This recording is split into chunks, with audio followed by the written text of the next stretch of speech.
अचानक सावत्र कशा झाल्या, त्यांनी 2100 रुपये कधी देणार, त्यांची नावं का वगळताय? एक लक्षात ठेवा, सावत्र भावांनो, तुम्हाला नाही बोलत, आम्ही आमच्या लाडक्या बहिणींचे सख्खे भाऊ म्हणून काम केलंय, निर्णय घेतलेला आहे आणि योजनेचे कुठलेही निकष बदललेले नाहीत. पहिली गोष्ट ही वस्तुस्थिती लक्षात घ्या.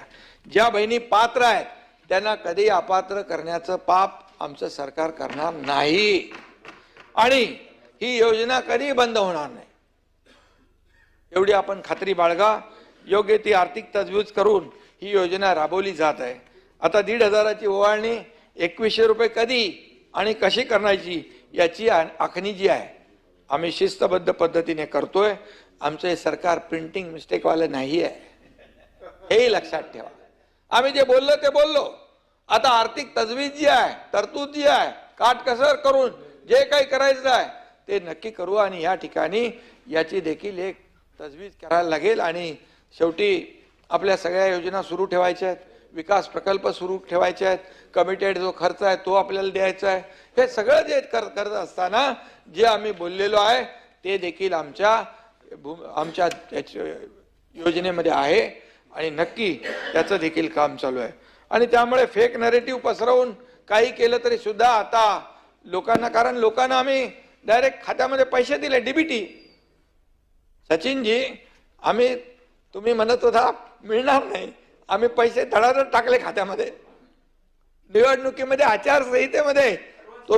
आचारसंहितेमध्ये पण तुम्ही त्याच्यामध्ये बाऊ कराल, ही योजना बंद केली. निवडणूक आयोगाने केली असती समजा 1 महिना, परंतु तुम्ही म्हणाले असते योजना बंद झाली म्हणून आम्हाला माहित होतं, म्हणून पुढच्या महिन्याचे पैसे पण आचारसंहितेचे आम्ही दिले. त्याला देखील मनाचा मोठेपणा लागतो भाई. काय त्याला द्यायचं दानच लागते. देना बँक पाहिजे, लेना बँक नाही. असं काय करताय? आणि गेल्या काही दिवसापासून बिनबुडाच्या आरोपाला, मला बोलू द्या, आरोपांचा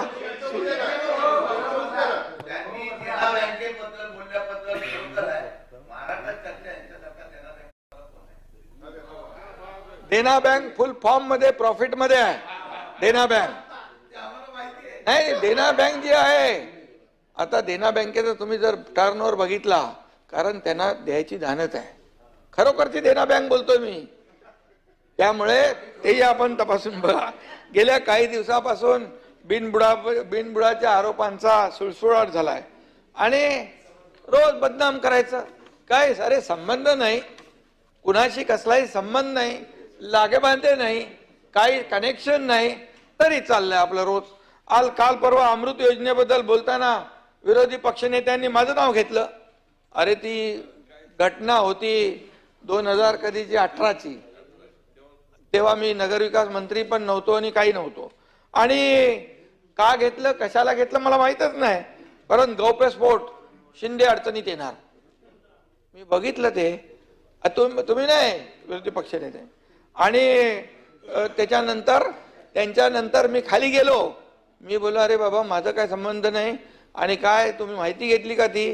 त्याने एक चिठ्ठी दिली मी. मग ते गेले तिथे मीडियावर आणि माफी मागितली. एकनाथ शिंदे साहेब यांचं नाव मी घेतलंय, पण चुकून घेतलंय, मी ते मागे घेतो म्हणून. कशासाठी हे सगळं करताय? कशासाठी हे चाललंय? आणि फक्त सरकारवर धारेवर धरायचं, सरकारला बदनाम करायचं आणि TRP आणि व्ह्यूजसाठी हे काम करायचं, हे असं चालतं का? हे असं होत नाही. त्यामुळे आपण काय करतो हे एकदा तपासा. आणि खरं म्हणजे यापुढे असं काम होता का ते ठीक आहे, जे जर चुकीचं असेल त्याला चुकीचं म्हणा, पण जे चांगलं सरकार करत असेल त्याला चांगलंही म्हणा शशिकांतजी. त्यामुळे माझं एवढंच म्हणणं आहे, सरकार म्हणून आम्ही सर्व बाजूने, विरोधी पक्षाची जरी संख्या कमी असली तरी सुद्धा सूड भावनेने आम्ही कुठलंही काम करणार नाही. विरोधी पक्षाचा मान सन्मान जो आहे तो आम्ही ठेवणार. सरकार आणि विरोधी पक्ष हे 2 रथाची चाकं आहेत, त्यामुळे आम्ही कुठलेही तुम्हाला अंडर एस्टिमेट करत नाही, पण आम्हालाही तुम्ही हलक्यात घेऊ नका आणि अंडर एस्टिमेट करू नका, एवढं मी सांगतो. आणि म्हणून निदा फाजली यांचा एक शेर आहे, निदा फाजली यांचा एक शेर आहे, उसके दुश्मन उसके दुश्मन है बहुत, उसके दुश्मन है बहुत, लेकिन आदमी जरूर अच्छा होगा. आणि म्हणून उलट सुलट बातम्या पेरण्याचा सिलसिला अजूनही चालू आहे. रोज काय संबंध नाही, काय नाही, चाललंय आपलं. काय महायुतीत बेमनाव, याला स्थगिती, त्याला स्थगिती, कोल्ड वॉर, काय काय फेक नडू. मी गंभीर दिसलो की म्हणाले गंभीर आहे, नाराज आहे. हसलो की बाबा हसला. अरे, आणि ह्या काय बातम्या होऊ शकतात? अरे, ह्या काय बातम्या होऊ शकतात का? आणि म्हणून मी या ठिकाणी एकच सांगतो, मी कधी पातळी सोडून बोलत नाही.